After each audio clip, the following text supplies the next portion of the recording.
Hey, everybody, welcome to another episode of Purple Insider. Matthew Coller here again with you for another evening of predictions. We've had a lot of fun this week going live, getting your feedback from all of our predictions, whether it's from last year or if it's for this year as well. And I want to just thank all of you who have joined in, and we've had a really good time giving feedback, making fun of me, doing us a little bit of heckling in the comments and so forth. So I've got 25 more from 2023. If you want the first 25, we went through the best of those with Jonathan Harrison the other night, and it was a lot of fun. So go back and find that video or find that podcast, and he picked out his favorites from the first 25, and all of those are listed on the newsletter as well, purpleinsider.com. So go there. You can see the first 25.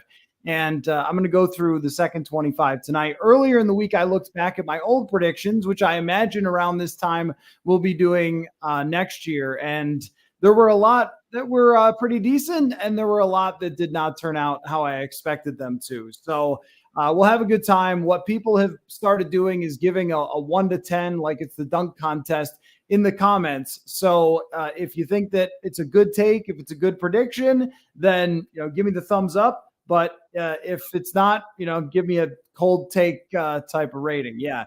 I mean, CJ has been here through a couple of nights. Some were ice cold and some were fire, but they wouldn't be predictions if they weren't CJ. That's the fun of it, going back over them and taking a look at them as well. And on the podcast feed, Paige Seth, analytics expert, I just talked to him today. That podcast is up, and we went through some predictions that I think analytics people are making, and he gave me feedback on those of whether the analytics world actually believes the Vikings will regress, for example, and what we should make of the one-score game thing and everything else. It's been a really fun week, and then I think the dial gets turned up next week, where my plan is to start going all in on the training camp previews and go from there. So I'm glad that everybody who's tuned in has enjoyed it, and we can jump right in to my final 25 predictions before we start getting into serious training camp discussion. So let's call up the list.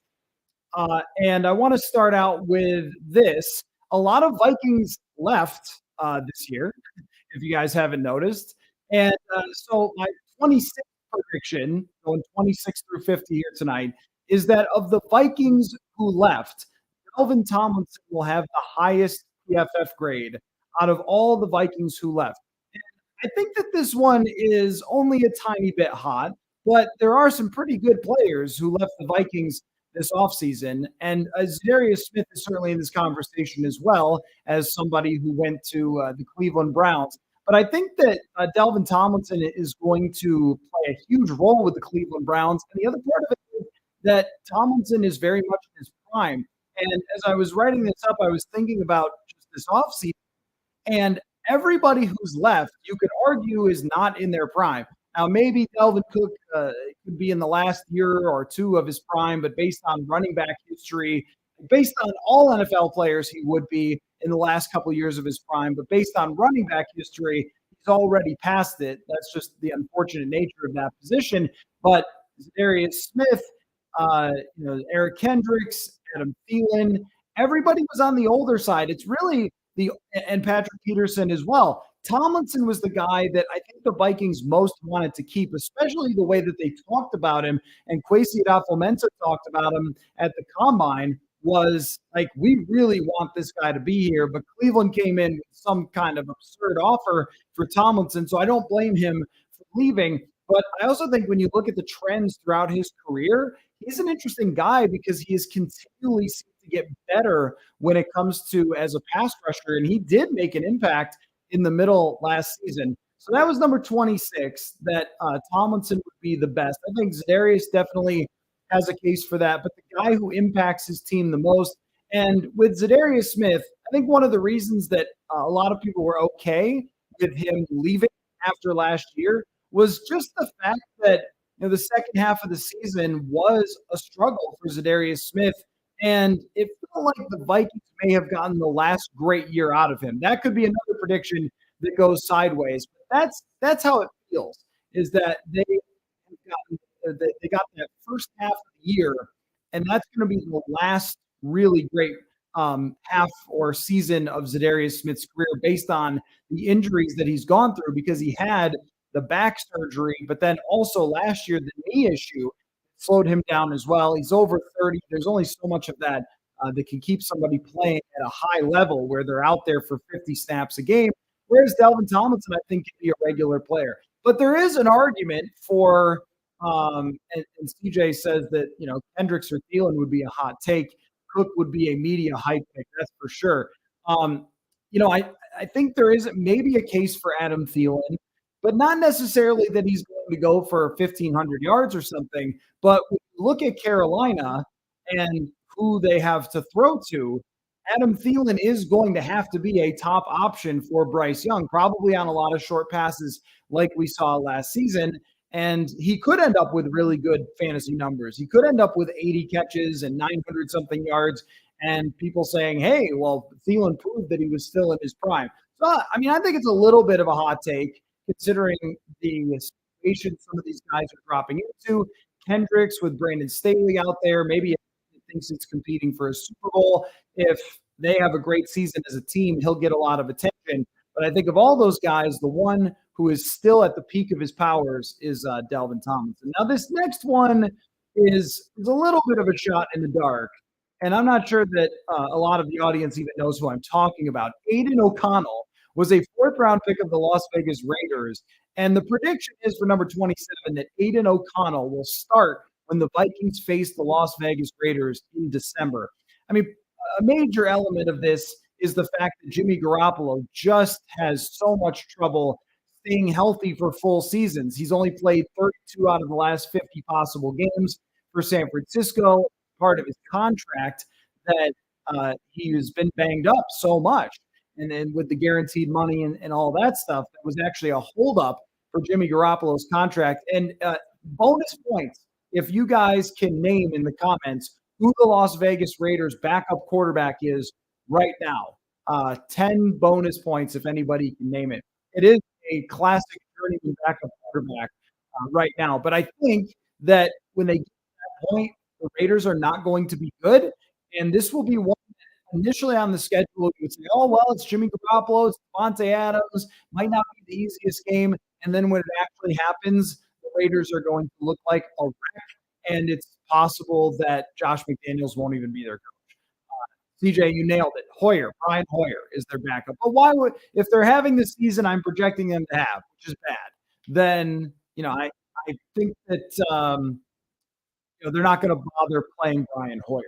And you know what, Joseph, it's still okay to call them Oakland until they win a division. They get to be called Oakland. Are they tanking? No, that's the problem. If you talk about teams that are in a bad position in the NFL, I think the Las Vegas Raiders might be in one of the worst positions in the entire NFL. They are not tanking, but they're also really not good, and they don't have a future quarterback option. They have Jimmy Garoppolo short term, drafted a fourth-round guy. They are just lost in the woods, and they don't seem to have a competent head coach either.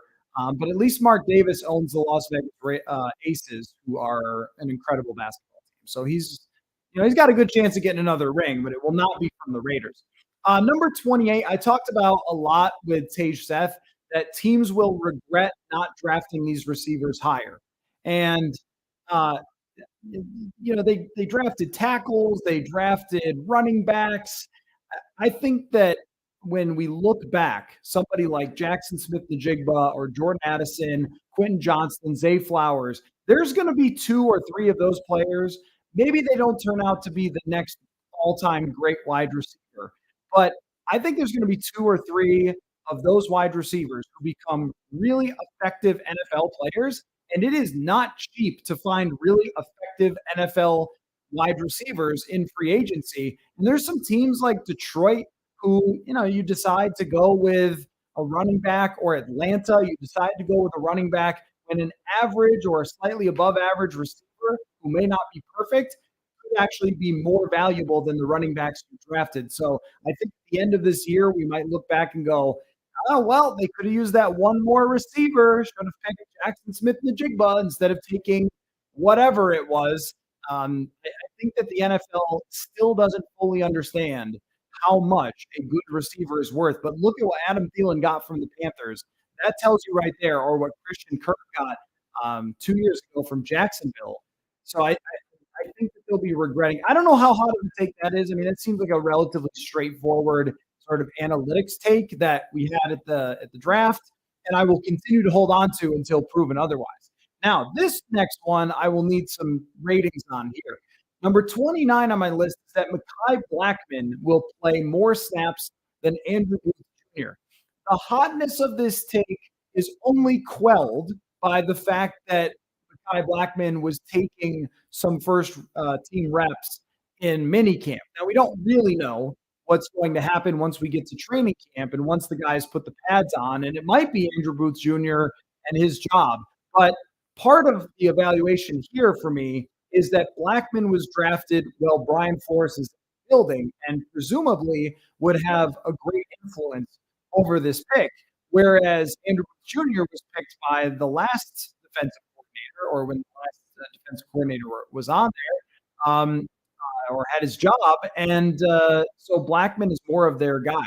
Now, Joseph is giving me absolutely no credit for this take. 2 out of 10 for hotness on this take because Andrew Booth Jr. has such a problem staying healthy.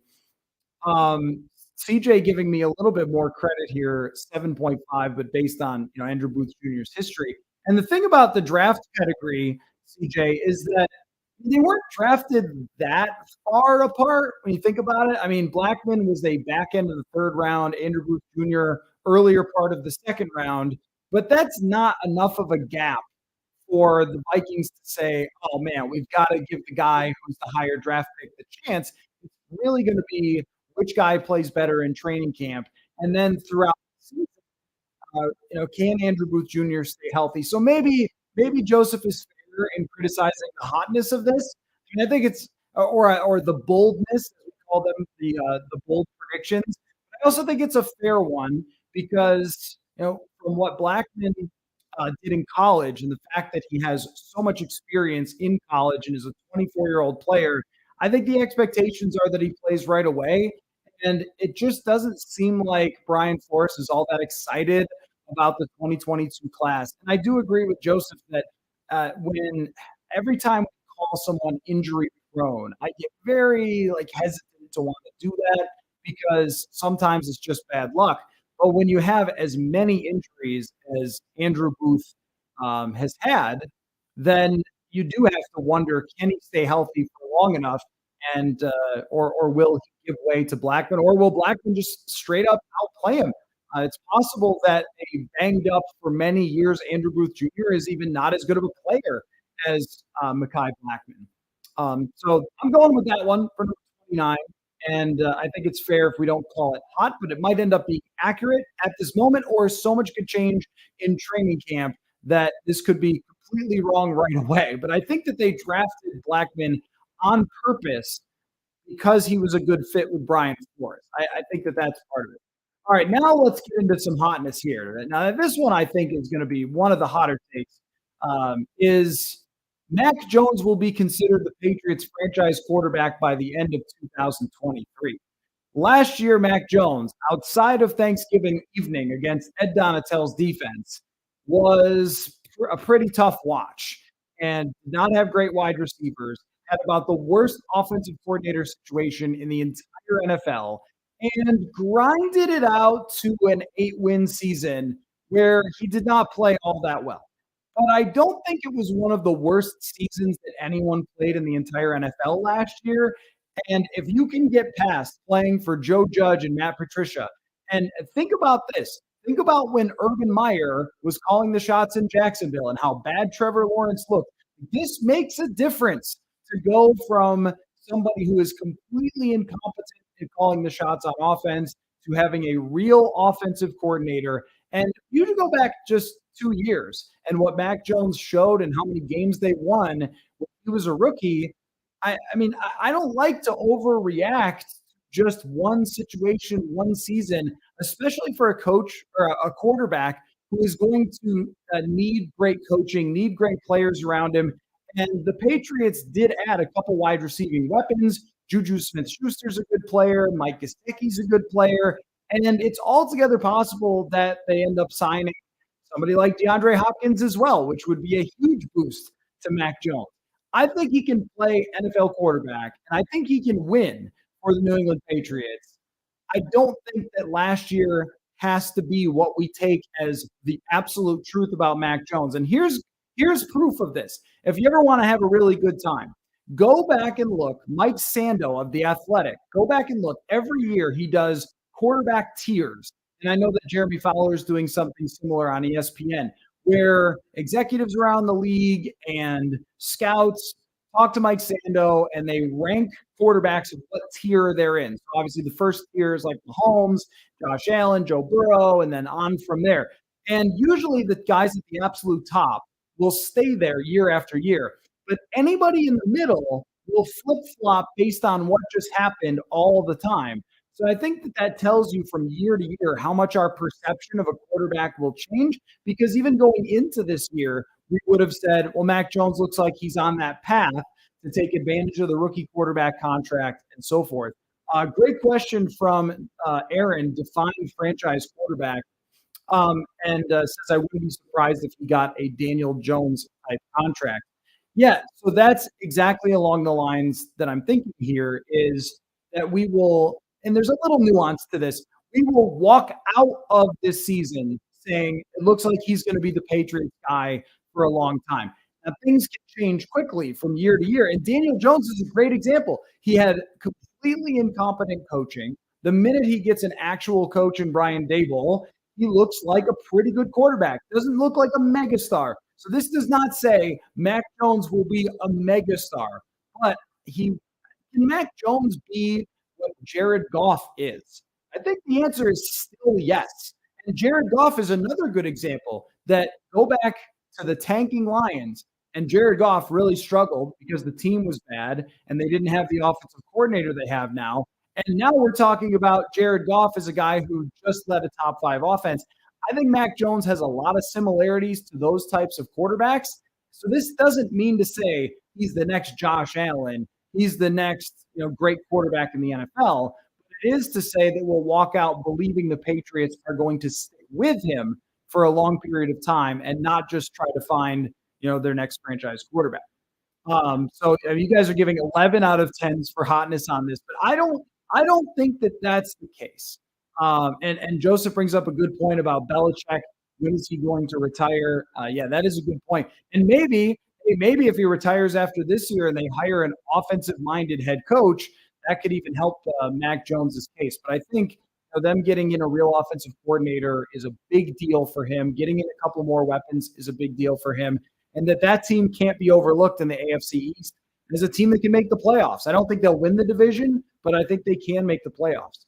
So that might be a hard one to top for hotness, but I just think that we always, when we make our quarterback lists 1 through 32, we judge it so much on just 1 year, what happened last year, and not the accumulation of factors.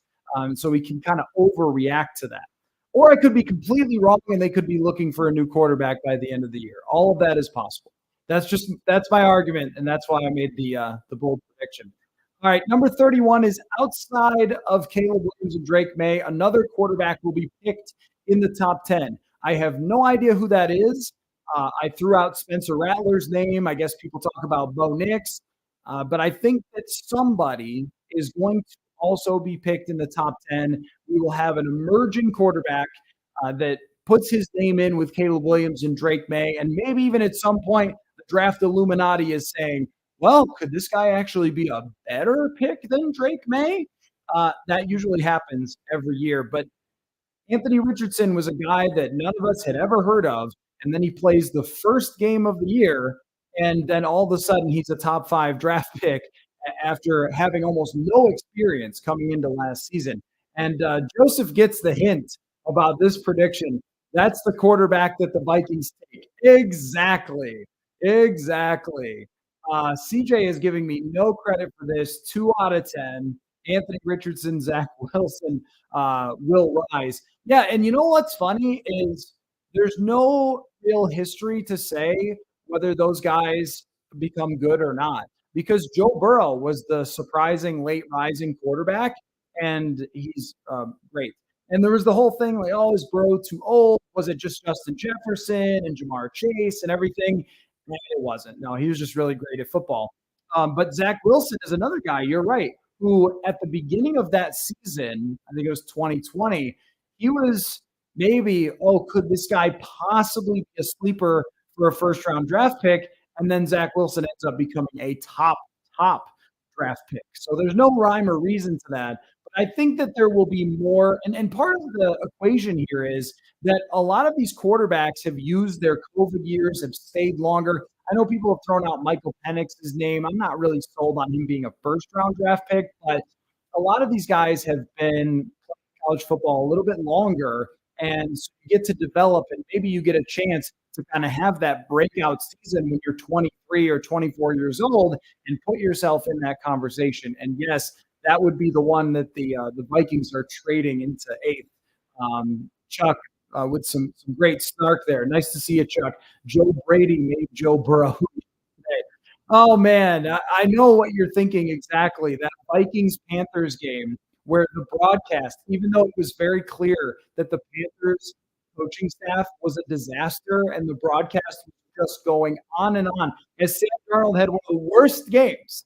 And they're just going on and on about how Joe Brady is a genius and how he's the next head coach in the league. And it was like, what are you guys? Are you guys watching the football game? Like, what are we talking about here? And then Joe Brady gets fired. I don't even know if he's emerged anywhere else. Just love something in your life as much as broadcasts love to anoint some guy the next DiFilippo level genius. I mean, how many times, how many broadcasts they were doing that with the Vikings with John DiFilippo right up until he got fired. The broadcasters say, you know, this guy, he's the next rising star. It's like if it looks like a McVay kind of, it's the next rising star. I, it was amazing. And CJ, that game was painful and then hilarious and then actually very exciting at the end, which kind of describes every game from the last 2 seasons, I think. All right, next couple predictions here. Number 32, despite the new kickoff rules, Ken Nwangwu will gain 1,000 yards returning. For context, he had 920 last year. I don't think that Matt Daniels is the type of dude who's going to say, you know what, Kenny, I know that you're a 4.3 speed, 3 touchdowns last 2 years, but why don't you just call for that fair catch and get us the ball at 25? I think that stick with Kenny Nwangwu as their returner. They try to use him as a weapon. And I remember last year, Matt Daniels talking about how it took him half the season to really understand how Kene Nwangwu saw the blocks develop, what worked best for him in kick returning. And I think that he's just one of the best in the league. Kick returning year to year can be a little bit tricky to predict, but he's not quite Cordero Patterson, but there is something with him, a natural feel for how things develop on those plays. I think he's going to return a lot of kicks. Now, against the Vikings, we could see very few kicks actually get returned. And this rule in particular destroys the sort of pop-up kickoff that Matt Daniels likes so much. So there won't be many returns against them, but I think that the Vikings will return a lot. And, you know, something that I thought of as I was just writing these predictions as, you know, if other teams are getting very few reps and going against kick returns because everyone's just fair catching all the time, I think that gives the Vikings a little bit of an edge there. Like, be the team that's different. And there is some research on offensive, defensive side of the ball to show that if you're different, it does give you an edge. I think that's what Matt Daniels is always looking for. Joseph asking, why can't we use him other than a kick returner? I think this year they will. I do think that this year they will use him other than a kick returner. At least that's how he looked in minicamp for sure. Is he was getting a lot of reps at running back. He was getting reps as a second team back a little bit in training camp. 2 years ago when he was a rookie. So I don't know what it was that didn't gel with what um, you know, uh, Kevin O'Connell wanted to do with his offense. I really don't understand why they didn't want him on the field, but I think he's got another chance here. The take would be hotter if Matt Daniels had a man crush on Wongwu like he does with Rager. Yeah, I don't think Matt Daniels is ever going to say anything hotter, and I mean like it's hot in here type of takes than he had on Jalen Rager. All right, number 33. I teased this one last night. Dallas will enter the playoffs as the favorite to win the NFC. I think that there's going to be just enough regression from the Philadelphia Eagles from last year. They lost some players. It's also really hard to play that many football games. And Dallas added some good players to their teams. Stephon Gilmore, Brandon Cooks, kind of classic veteran players who can fit in on a very talented team. And I also think that it's a little overrated to talk about Kellen Moore leaving as if Mike McCarthy will have no idea what to do offensively during the regular season. But I want to stipulate, and Aaron, you're right, Jonathan is fuming, but I want to stipulate that they will probably lose in hilarious fashion. Joseph, it's a 20 out of 10. No, I don't think so for the regular season. See, the point is that they go into the playoffs as a favorite. So they have a great regular season and they go into the postseason where the Vegas odds are picking Dallas as a team to win the Super Bowl. I am not saying they win the Super Bowl or that they even go to the Super Bowl, but you look at their last couple of seasons and there's really nothing more predictive, than offense, right? From year to year. And they're bringing back quarterback, wide receiver, a lot of their weapons, offensive line. They have a really good and really talented defense. I think there's a good chance that, I mean, think about if Philadelphia gets a little more banged up, a little less good luck, a little harder schedule. Remember last year, Philly did have a super easy schedule. Let's say they win 11. Dallas does the same thing as they did last year with a little bit better roster, and they win 12. I mean, I think that this can happen, and 12 wins. And it really is whoever wins that division, I think ends up being the favorite for the NFC anyway, because it's the hardest division in the entire NFC, unless, say, a Detroit or the Vikings or somebody else really steps up. But I mean, McCarthy is the weirdest coach in the NFL to talk about because the numbers, even since he's gone to Dallas, have been really good with him. And he's given the Vikings fits. You guys cannot make fun of Mike McCarthy since he's gone to Dallas. 2020 with Andy Dalton, the Cooper Rush game, the absolute blowout last year. Nobody in Minnesota can really laugh at Mike McCarthy based on what he's done in Dallas. Chuck says 7 out of 10. It's a 3-horse race between them, Philadelphia, San Francisco. So not that crazy. And the other team that I don't want to completely count out is New Orleans. Not that I'm a huge Derek Carr believer, but New Orleans had a great defense last year, and that Chris Olave with a competent quarterback, and that division is a major part of it. Could they just run the table on that division if Desmond Ridder isn't that good and it's a rookie quarterback in Carolina and Baker Mayfield? I mean, their division is super easy. So, I guess I look at it as, Dallas is probably the most talented top to bottom team, which is why I want to make that pick aside from Philly. But Philly is coming off of playing a lot of football games, which is tended to be predictive. It's really hard to get back to the Super Bowl. It's really hard year after year to win divisions. So I think Joseph is exactly right that a lot of us hate this take because the national media slobbers over the Cowboys. I completely agree with you. I think maybe it's the fact that I don't really have a lot of time to watch like the debate shows and things like that, where they talk about the Cowboys 24/7, I don't really think about them that way as being super obnoxious. So, but I could totally feel you on why you would look at it that way. So, all right, 7 out of 10, 7 out of 10, decent hotness grades, but there's some logic behind it. All right, let's get on to the next couple here. 34, Brian Flores' defense will be improved, but will not crack the top 18 in points against. I do not think that this is one of my more blazing takes. I think it's a very reasoned take where I out of these 25 that we're going to go through tonight and the 50 total, I've got to have some that are like pulling out a 4-iron and making sure I get on the fairway, right? We can't go back and look at these next year and have me go 0 for 50 on all the predictions. So I had to have some that, at least seem like they're going to work out. But I think that Brian Flores' defense is just going to make so much more sense. And I'm going to be writing an article on this for next week about. I won't go too much into it to tease, so you have to eventually read it. But just about his philosophy a little bit and the whole aggressiveness thing, kind of how he does it and some of his cleverness. I just think that Ed Donatell was not really up for that job. That's how it felt, and that's how it looked. And I think that is a obvious opinion that Donatell was not up for that job. I also think that there's a real possibility that the cornerback group as a whole plays better, even if they can't pressure the quarterback quite as much as when they had Za'Darius Smith.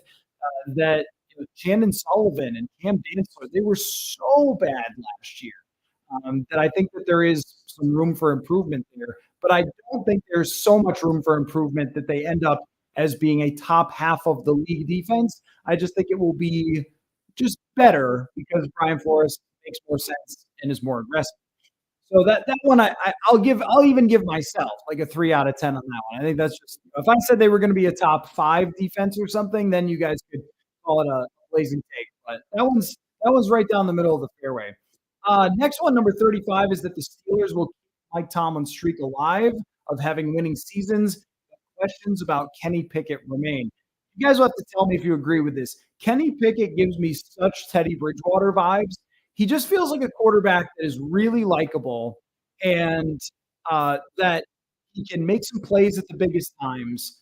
He's kind of got a winner gene to him, and he's kind of got a leadership gene to him. But there are limitations for Kenny Pickett's arm strength. I don't know if that has to do with his tiny little hands, but he doesn't have a rocket arm, and I don't think that he's consistently super crazy accurate. But I do think he's a gamer, and if you have a good defense and a bit of a gamer quarterback, that you can at least have an above 500 record. But we're not going to walk out of this season saying, "Wow, Kenny Pickett, the next great AFC quarterback." He's another guy too that came into the league at like 24 years old, so there's not some absurd upside that he is going toward. So I don't know if you guys have Steelers takes, but that one I think is another one where I didn't go, let's go crazy and say Kenny Pickett is the next Terry Bradshaw or something. But the next one might make people unhappy. Aiden Hutchinson. I'll pull up a couple of them here for those watching live on YouTube. Aiden Hutchinson will have 12 sacks or more. Aiden Hutchinson's a beast, folks, and I don't really understand why he wasn't the number 1 overall. I don't really get that. I mean, Trayvon Walker had an unbelievable combine, and he looks like a good player. But Aiden Hutchinson, just with the production at Michigan over and over, game in and game out, and there's a lot of evidence to show that when you're drafting players at that position who are not Daniil Hunter, production is really something you have to look at. But he also had a great combine as well. I think the Jaguars just overthought that decision. He had 9.5 sacks last year. I think their defense is going to cover people better this year, and that he will be talked about as one of the best edge rushers in the league by the end of the season. That's, I'm sure that Lion type is something that you guys have sort of gotten a little bit exhausted on. Like, let's see them play. And they play on opening night, right? Let's see them Lions get back out there and prove it. I feel you on that. But I was just so impressed watching Hutchinson last season. Now, here's the next one. So if that one makes you sad, this one might make you happy. Number 37, the Packers will be forced to learn a new word, rebuilding. I looked at the overthecap.com for the Green Bay Packers, and wow, for next year. Wow. They are in a lot of trouble. Those contracts are kind of a mess for their team. And if Jordan Love is good, they're going to have to also pay him and give him an extension, which won't make things any easier for them. They did draft some young receivers this year. They drafted young receivers last year, but they're going to have to revamp a lot of positions and learn to rebuild a roster as opposed to always going into every season. And think about how long this has gone on with the Green Bay Packers, that they have gone into every single season as a favorite to potentially go to the Super Bowl. Even seasons where it went wrong for them, I'm sure they were Vegas favorites at the beginning of the year for like 27 straight years or whatever. And now they won't.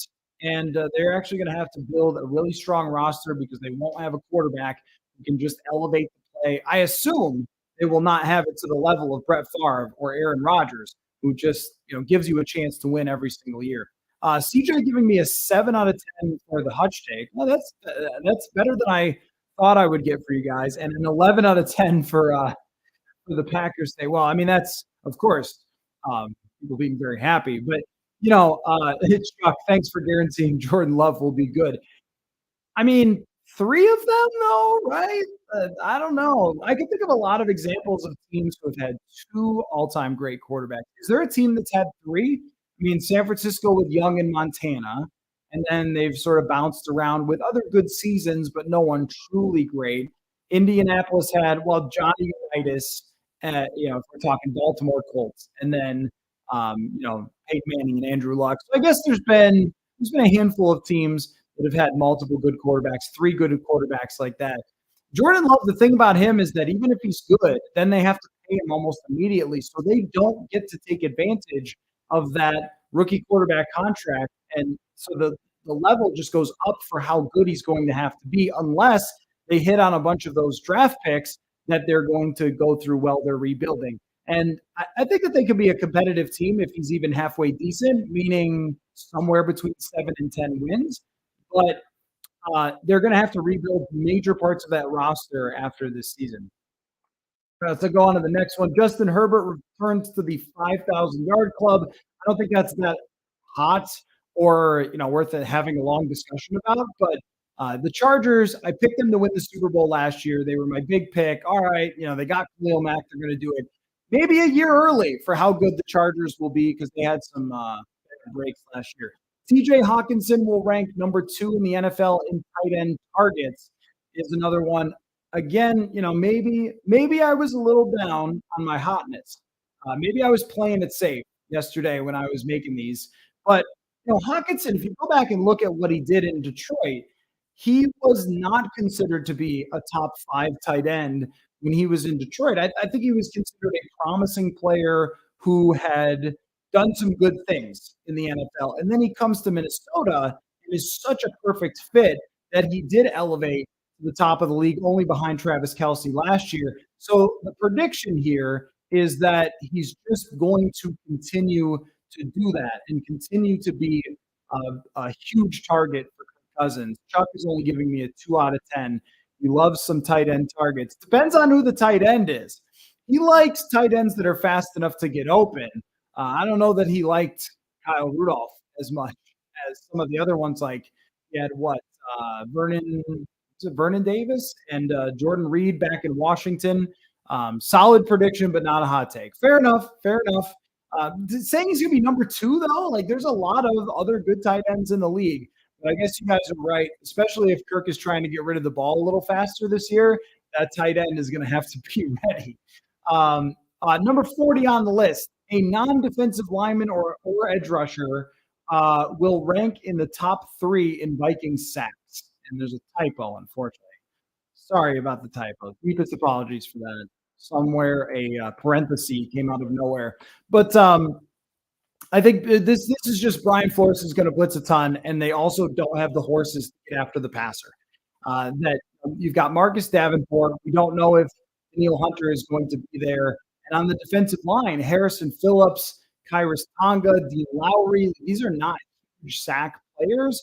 So that means Jordan Hicks has a great chance at being up there. Harrison Smith has a good chance at a 5-sack season. You could even see Byron Murphy getting 3 or 4 sacks and getting into that conversation because I think the Vikings are just going to have a really tough time getting pressure from the guys up front. So they're going to have to rush the passer.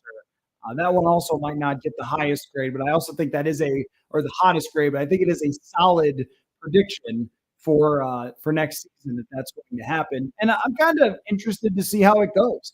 mean, does Harrison Smith end up with 5 or 6 sacks in a season? Does Jordan Hicks or does Brian Asamoah? I mean, Brian Asamoah is a really interesting one for this.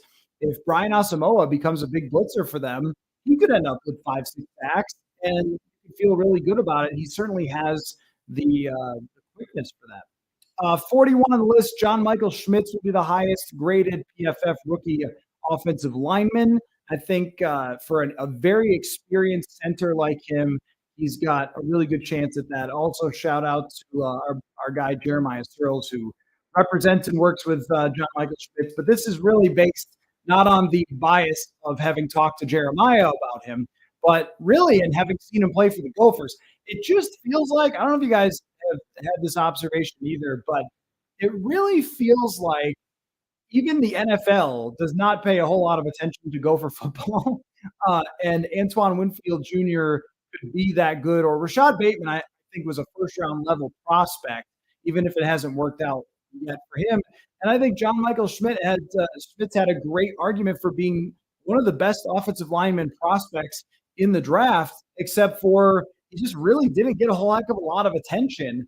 I think in major part because of who he was playing for and the fact that they just didn't pass the football ever with the Gophers. Now, number 42, Harrison Smith, Hall of Fame discussion will flare up with his 7th Pro Bowl. How about that? All right, CJ's giving me already a 9 out of 10 for the Harrison Smith take.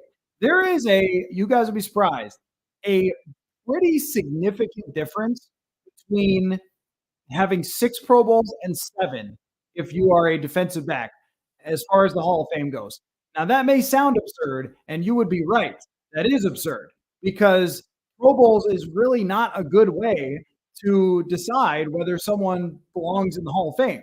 And what people should look at is Harrison Smith's PFF grades from year to year and the data that shows that he lined up all over the field, and even the box score stats compared to other Hall of Fame defensive backs at his position are really, really good. The sacks and the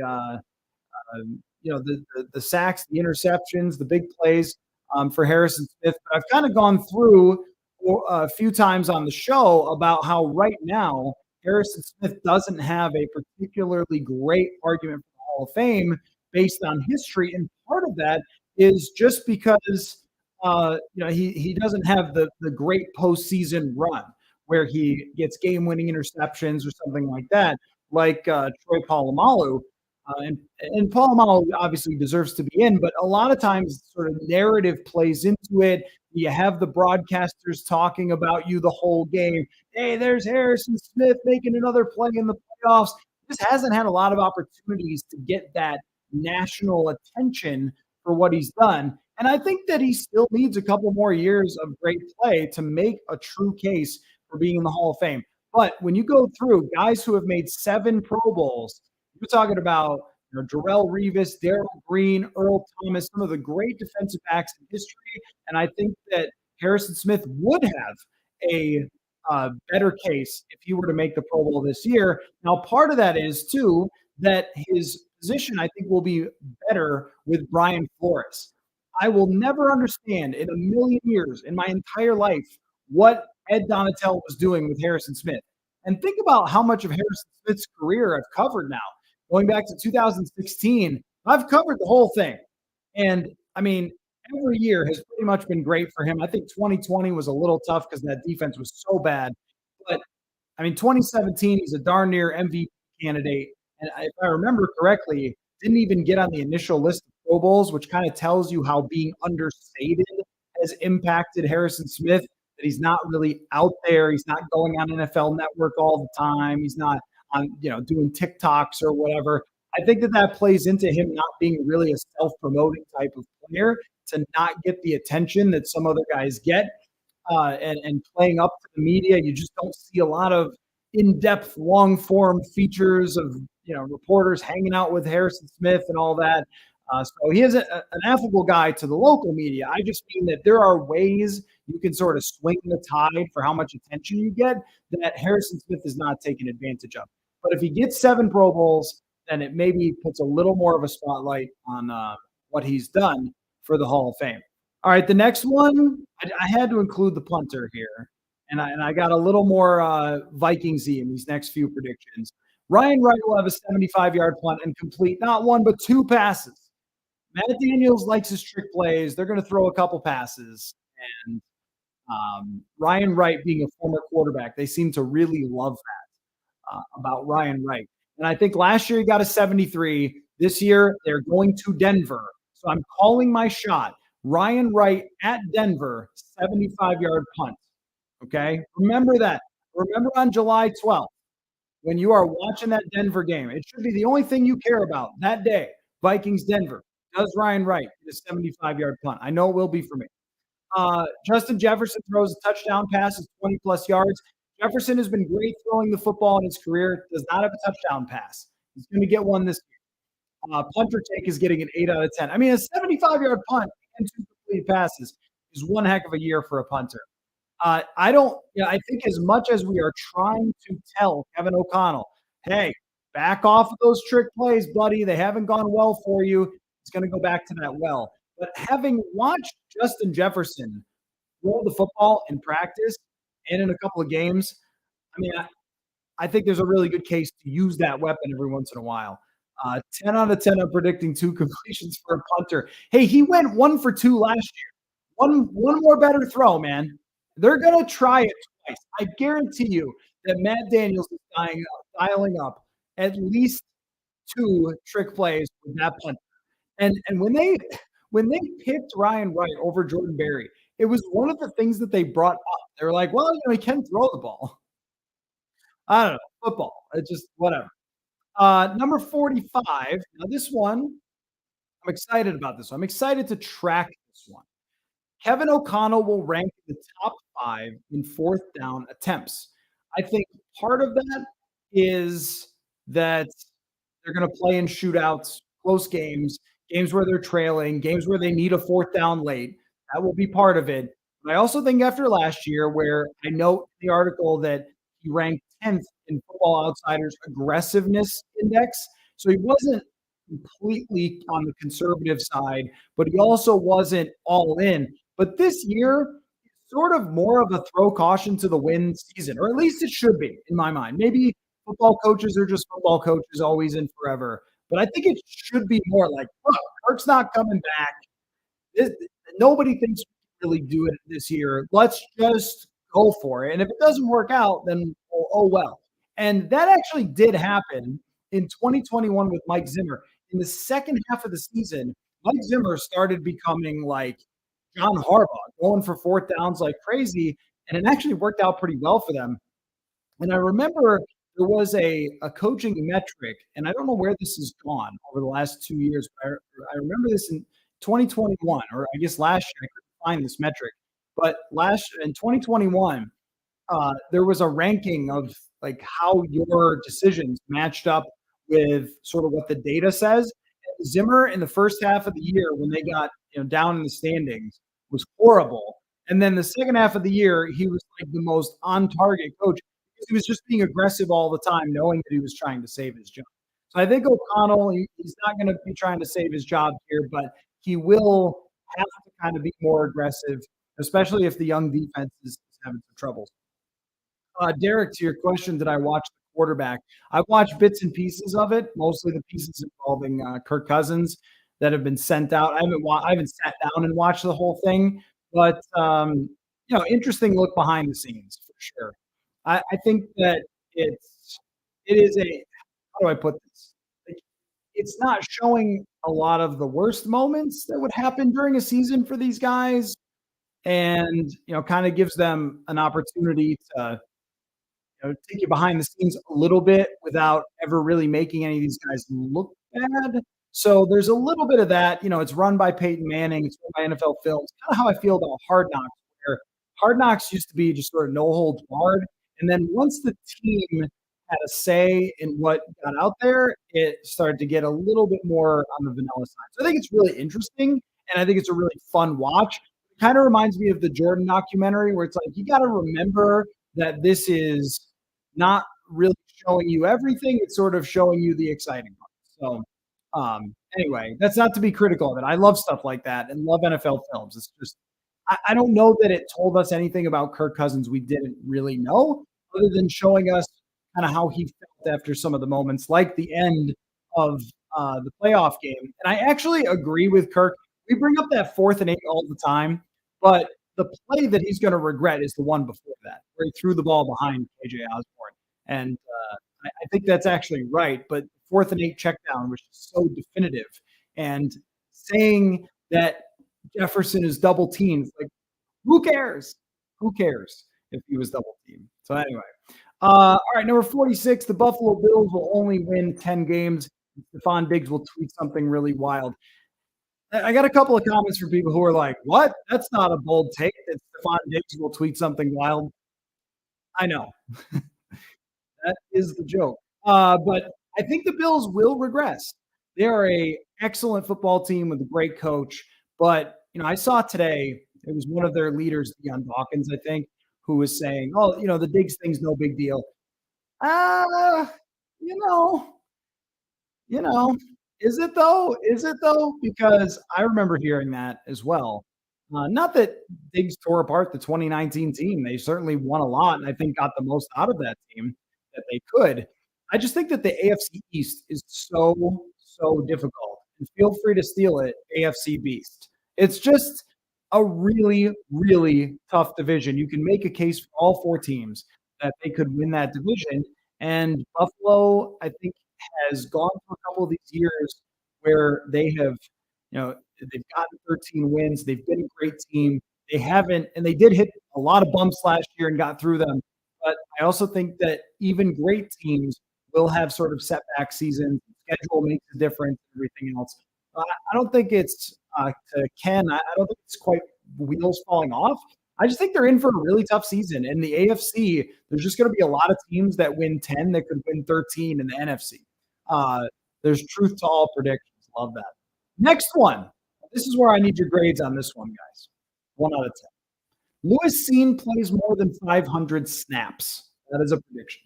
That Brian Flores is going to get Lewis Cine on that football field. And I don't want to overreact to what we saw in minicamp because there's a whole training camp to go. He is the most physically gifted player. I don't believe that there's pressure or that someone is telling Brian Flores, hey, buddy, you got to play Lewis Cine no matter what. You can't play Josh Metellus and so forth. I just think that he's going to want to see what he has and find a way to use Lewis Cine on the field. I don't know if it's going to be a starter or if it's going to be in a different type of role or if it's going to be 3 safeties, which he actually used a ton in Miami. Your guys' snark is good, XFL or NFL. Bold 10 out of 10. 500 snaps for a first-round pick. I really don't know if it's that bold, just based on – that's what I'm saying about overreacting sometimes to last year. And look, it could be a mess. It could be Laquan Treadwell's safety version. That's possible. But I also think that it's year 2 where we start to find out what rookies really are. Chuck's giving me an 8.5, and it does feel bold with what we know so far, which is just that he has not played very much and is behind to start training camp, those other 2 guys. But we do have to keep in mind that Brian Flores is a more creative defensive coordinator. 500 snaps is less than half of the season worth.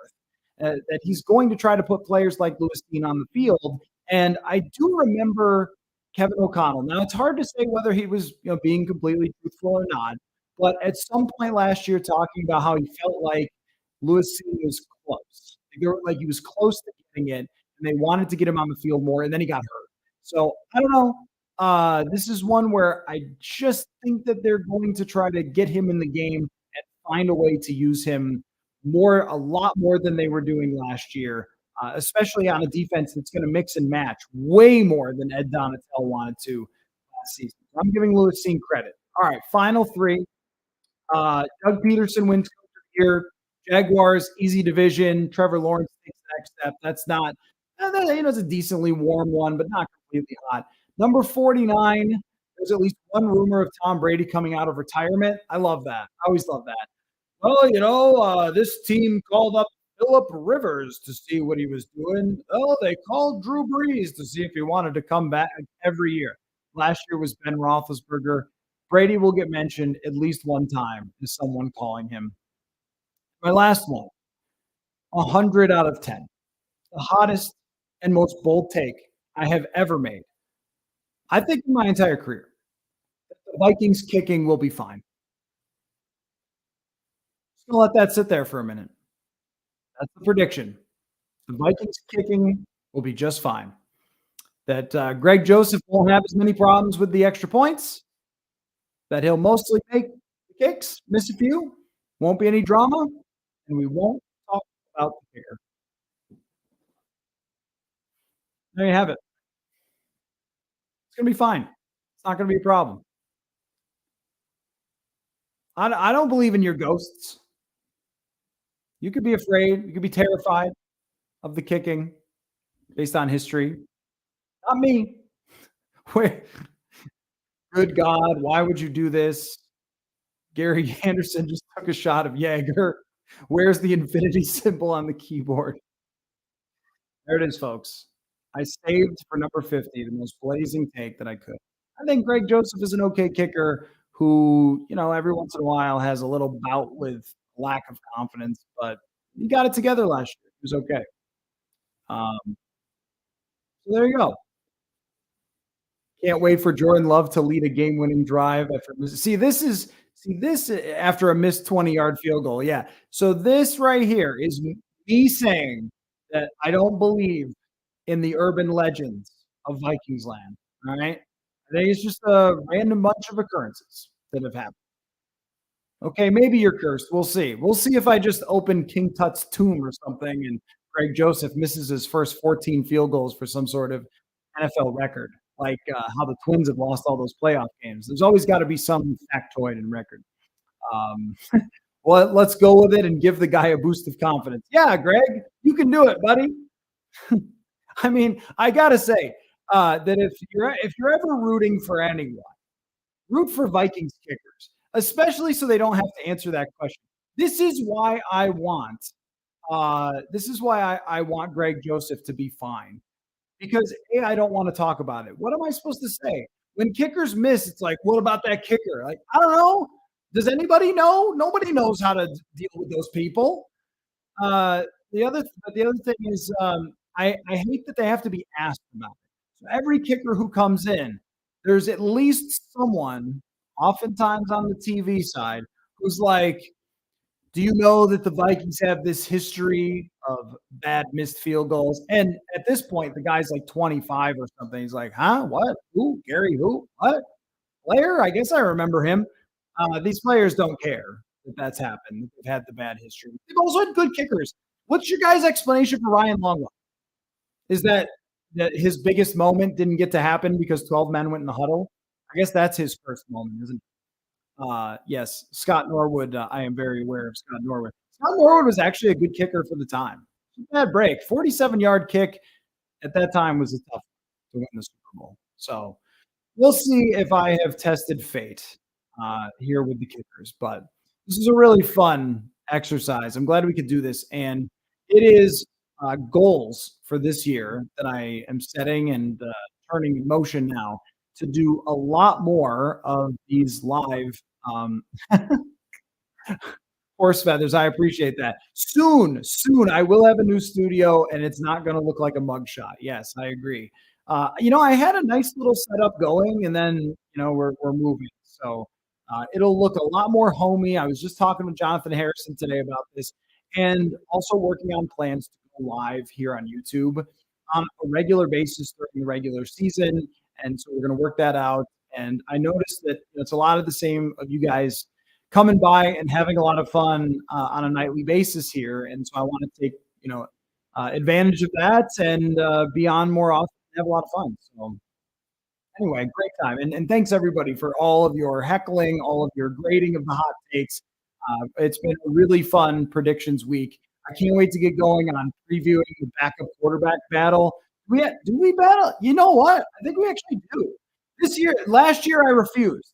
And some folks got mad, but I refused. I was not going to debate Kellen Mond against Sean Mannion. Maybe we'll have a Jaron Hall discussion. I don't know. I guess we'll find out. In the park. That's right. I mean, some of you guys loyalty to the show is amazing to me. Yeah, last year while we were redoing the bathroom, I had to do some podcasts in the park. So, and now we have this amazing bathroom and we're moving. Like, I don't know. Anyway, so and the airport terminal ones, yes, those are legendary. I still have the picture on my phone that Kevin Seifert took of me when I was in Chicago and it was super busy. And I was like huddled in the corner with just my microphone, and I have a setup where I can do it through a phone call. So I had a microphone, a wire into my phone, the headphones on. I'm like tucked in the corner interviewing Searles, I think. So yeah, I will find a way, hell or high water, to produce this show, no matter what, even if I am in jail right now. Just kidding. Anyway, thanks everybody for another fun night as always, and we will talk to you all again soon. Keep your eye out for more fun stuff coming from Predictions Week. We'll see you later.